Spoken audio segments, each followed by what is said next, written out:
नमस्कार, KP news 24/7 में आपका स्वागत है। मैं हूं अश्विनी आपके साथ। चलिए एक नजर डालते हैं आज के अहम सुर्खियों पर।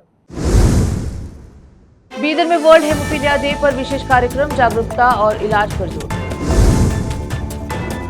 बीदर के वार्ड नंबर 33 में मंत्री रहीम खान का दौरा, समस्याओं के जल्द समाधान का दिया आश्वासन।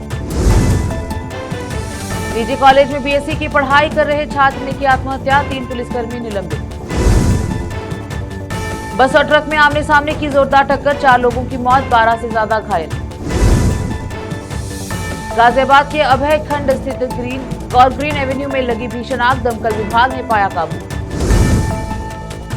दिल्ली पुलिस स्पेशल सेल का बड़ा एक्शन, पाकिस्तान से आई हथियारों की खेप पकड़ी, 23 अत्याधुनिक गन और 92 कारतूस किए जब्त।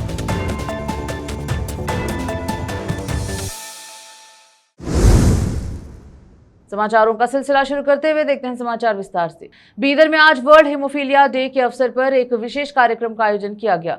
यह कार्यक्रम हीमोफीलिया सोसाइटी बीदर द्वारा ब्रिम्स मेडिकल कॉलेज एंड अस्पताल बीदर के सहयोग से एनआरसी ब्रिम्स अस्पताल में आयोजित हुआ। कार्यक्रम के मौके पर जिला सर्जन डॉक्टर मोहम्मद अहमदुद्दीन भी मौजूद रहे। इस कार्यक्रम में डॉक्टर संजीव कुमार बिरादर और डॉक्टर रविकांत बिलगुंडी ने हेमोफीलिया रोग के उपचार और सावधानियों पर जानकारी दी। कार्यक्रम में मरीजों और उनके परिजनों को जागरूक किया गया तथा समय पर इलाज के महत्व पर जोर दिया गया। कार्यक्रम का संचालन नागेश भैरनल्ली ने किया। इस मौके पर डॉक्टर मोहम्मद अहमदुद्दीन और नागेश भैरनल्ली ने केपी न्यूज से बात की। कैमरामैन पुपराज का कवरेज। कर्नाटक नगर प्रशासन एवं हज मंत्री रहीम खान ने बीदर के वार्ड नंबर 33 के फैसपुरा इलाके का दौरा किया। इस दौरान उन्होंने स्थानीय लोगों की पानी, सड़क, ड्रेनेज और स्ट्रीट लाइट जैसी बुनियादी समस्याओं का निरीक्षण किया। मंत्री रहीम खान ने इन समस्याओं का जल्द समाधान करने का आश्वासन दिया। इसके अलावा उन्होंने फैसपुरा के government Urdu and English higher primary school Bidar का भी दौरा किया और वहां की व्यवस्थाओं का जायजा लिया। स्कूल में मौजूद कमियों को जल्द से जल्द दूर करने का भरोसा भी दिया। इस मौके पर वार्ड नंबर 33 के निवासियों और स्कूल प्रबंधन की ओर से मंत्री रहीम खान और आजम खान का सम्मान किया गया। कैमरामैन पुपराज का coverage. Bangalore cooperative milk union BAMUL के तिरुमला तिरुपति देवस्थानम TTD के लड्डू प्रसाद के लिए नंदिनी घी की सप्लाई करने के लिए एक अहम समझौता किया गया। इस समझौते के तहत BAMUL अगले 6 महीनों तक TTD को लगभग 2 लाख किलोग्राम घी की सप्लाई करेगा। DK सुरेश ने बताया कि हर दिन 11.5 से 12 टन नंदिनी घी तिरुपति भेजा जाएगा। हम लगभग 136 करोड़ रुपए की कीमत पर घी की सप्लाई करेंगे। नंदिनी घी अपनी क्वालिटी के लिए जाना जाता है और इन्हें ग्राहकों का भरोसा जीता है। सुरेश ने बताया कि मिलावट रोकने के लिए डिजिटल लॉक सिस्टम लगाया गया। उन्होंने बुधवार को बैंगलोर डेयरी परिसर में प्लांट को हरी झंडी दिखाकर रवाना किया। DK सुरेश ने कहा कि तिरुपति लड्डू प्रसाद के लिए नंदिनी घी की क्वालिटी को देखते हुए TTD ने बड़ी मात्रा में घी की सप्लाई की मांग की है। इस समझौते के जरिए कर्नाटक के नंदिनी घी का इस्तेमाल तिरुपति लड्डू बनाने के लिए किया जा रहा है।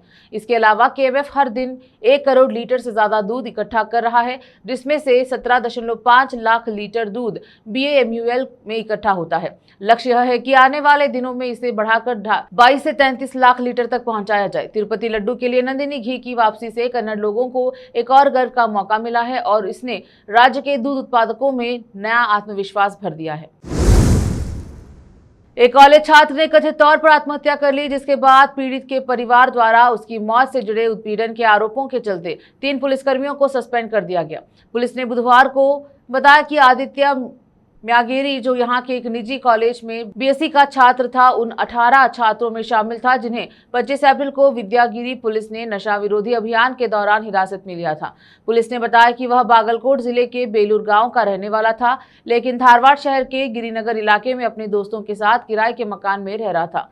जांच किए गए 18 छात्रों में से आदित्य उन 10 छात्रों में शामिल था जिनका गांजा सेवन का टेस्ट नेगेटिव आया था और इसके बाद उसे रिहा कर दिया गया था। हालांकि उसके कुछ रूममेट्स का टेस्ट पॉजिटिव आया था। पुलिस के अनुसार आदित्य के परिवार ने आरोप लगाया कि टेस्ट नेगेटिव आने के बावजूद पुलिस ने उसे परेशान किया। उन्होंने यह भी दावा किया कि कुछ पुलिसकर्मियों ने मामला रफा दफा करने के लिए 2000 रुपए की मांग की और पैसे न देने पर कानूनी कार्रवाई की धमकी दी। परिवार ने दावा किया कि उसने अपनी मां को फोन करके पैसे मांगे थे, लेकिन वह तुरंत पैसों का इंतजाम नहीं कर पाई। एक वरिष्ठ पुलिस अधिकारी ने बताया कि सोमवार रात को आदित्य ने कथित तौर पर अपने किराए के मकान में छत के पंखे से लटककर आत्महत्या कर ली। परिवार का आरोप है कि पुलिस द्वारा पैसों की मांग को लेकर किए गए उत्पीड़न और दबाव के कारण ही उसने यह अतिवादी कदम उठाया। Police commissioner N Shashi Kumar ने बताया कि विद्यागिरी पुलिस थाने में अप्राकृतिक मौत का मामला दर्ज किया गया है और आरोपों के आधार पर 3 पुलिसकर्मियों को सस्पेंड कर दिया गया और मामले की आगे की जांच जारी है। रुकते हैं समाचारों का सिलसिला, लेते हैं छोटा सा ब्रेक।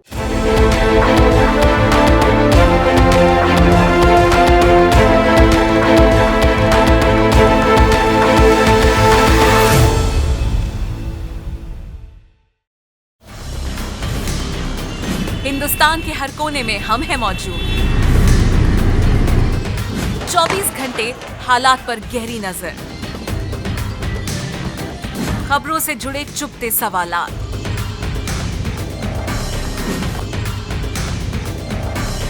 और आपको दिखाता है धार्मिक, सामाजिक, राजनीतिक, लोकल और इंटरनेशनल न्यूज की सबसे बेहतर कवरेज, जो आपको रखती है हर पल बाखबर। देश और दुनिया भर की खबर के लिए देखते रहें केपी न्यूज 24/7।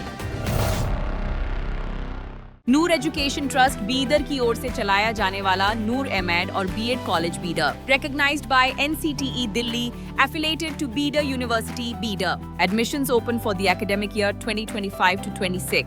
विशेषज्ञ और सक्षम शिक्षकों द्वारा शिक्षा प्राप्त करने के लिए नूर एमएड और बीएड कॉलेज बीदर में दाखिला लें और शांत वातावरण में उच्च स्तरीय शिक्षा प्राप्त करें।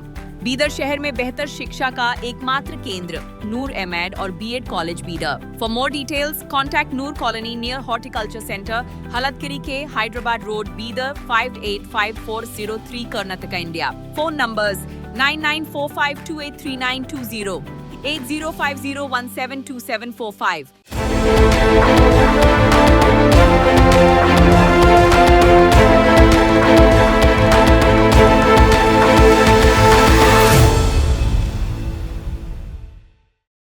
ब्रेक के बाद स्वागत है आपका। देखते हैं समाचार देश के।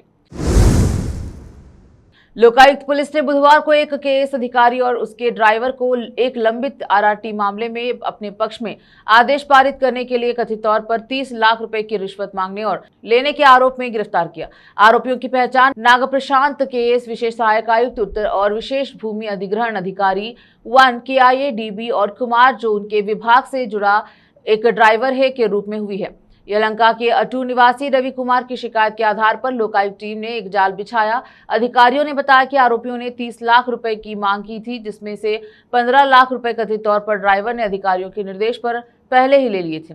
बुधवार को ड्राइवर ने कथित तौर पर बाकी के 15 लाख रुपए लिए, जिसके बाद उसे रंगे हाथों पकड़ा गया।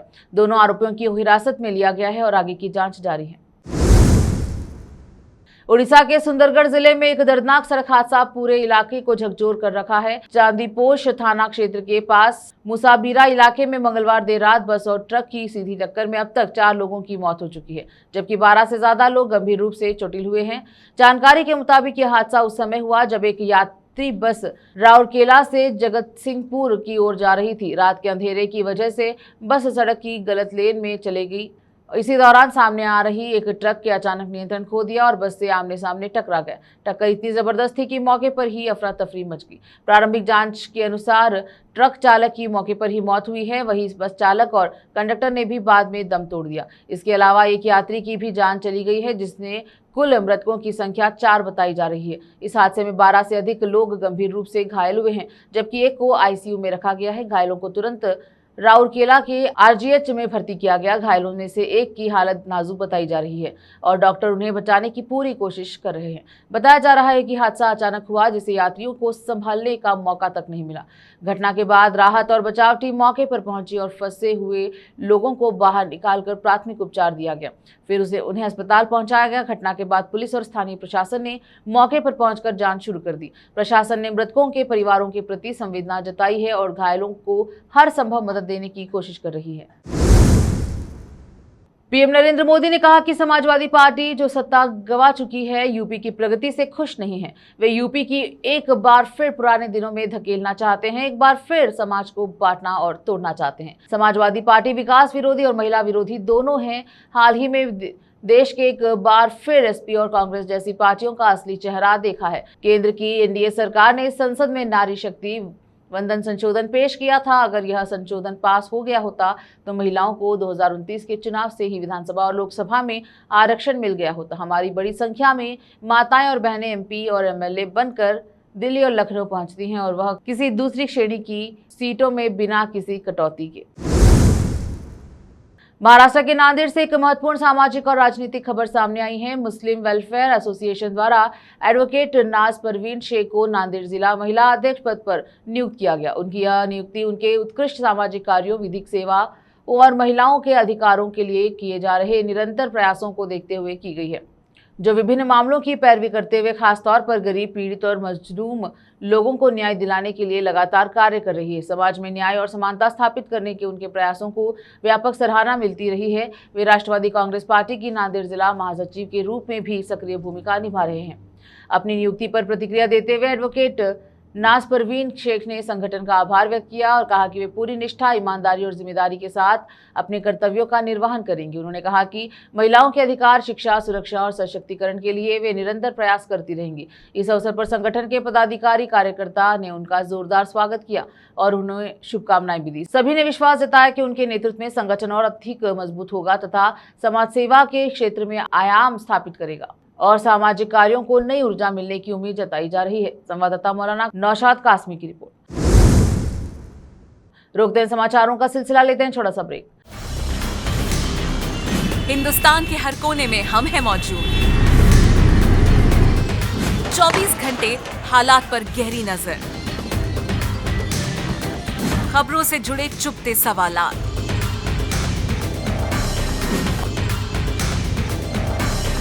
और आपको दिखाता है धार्मिक, सामाजिक, राजनीतिक,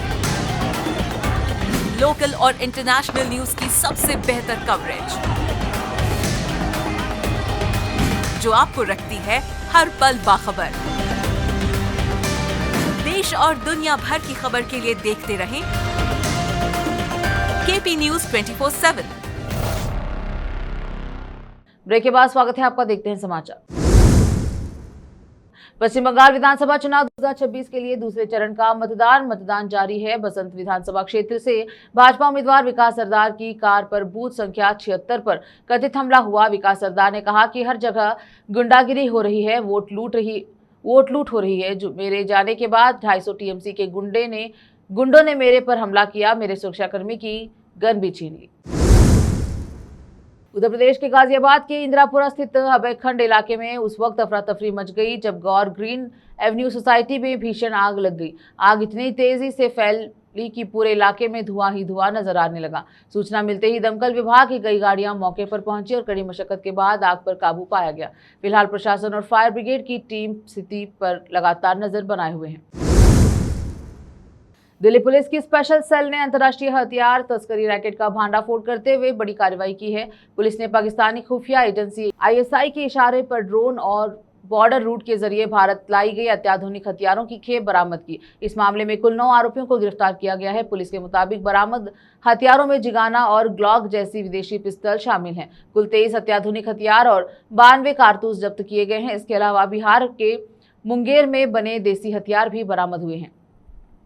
पुलिस का कहना है कि इस नेटवर्क के तार पाकिस्तान के हथियार सप्लायर और आईएसआई से जुड़े हैं। इस पूरे मॉड्यूल को यूपी खुर्जा का निवासी शहबाज अंसारी संभाल रहा है। शहबाज अंसारी फिलहाल बांग्लादेश में है और वहीं से ऑपरेट कर रहा है। पुलिस के मुताबिक शहबाज का चाचा रेहान अंसारी भी शामिल है। रेहान दुबई में बैठा हुआ है। शहबाज अंसारी का नाम पहले पंजाबी गायक सिद्धू मूसेवाला हत्याकांड में भी सामने आ चुका है। इस मामले में गिरफ्तारी के बाद जमानत पर छूटकर वह बांग्लादेश फरार हो गया था। पुलिस के अनुसार आरोपी नेपाल और पंजाब बॉर्डर के रास्ते हथियार की सप्लाई करते हैं। राहिल अंसारी, जो शहबाज का कनीज है, भारत में हथियार की खेप रिसीव करता है। वहीं दिल्ली में मौजपुर का निवासी फरदीन, यूपी के आजमगढ़ निवासी विशाल सिंघानिया और जौनपुर का अहमद इन हथियारों को आगे बेचने का काम करते हैं। स्पेशल सेल अब पूरे नेटवर्क से जुड़े अन्य लोगों की तलाश में जुटी है और मामले की जांच जारी है। फिर से एक नजर आज की सुर्खियों पर। बीदर में वर्ल्ड हेमोफीलिया डे पर विशेष कार्यक्रम, जागरूकता और इलाज पर जोर। बीदर के वार्ड नंबर 33 में मंत्री रहीम खान का दौरा, समस्याओं के जल्द समाधान का दिया आश्वासन। निजी कॉलेज में बीएससी की पढ़ाई कर रहे छात्र ने की आत्महत्या, 3 पुलिसकर्मी निलंबित।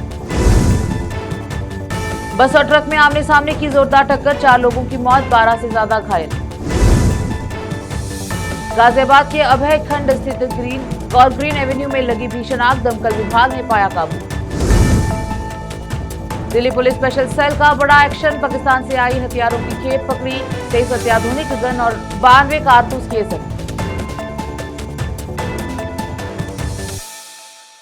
केपी न्यूज के बुलेटिन में अब तक के लिए इतना ही। देश विदेश और स्थानीय समाचारों के लिए केपी न्यूज 24/7 को लाइक, शेयर, सब्सक्राइब जरूर करें। धन्यवाद।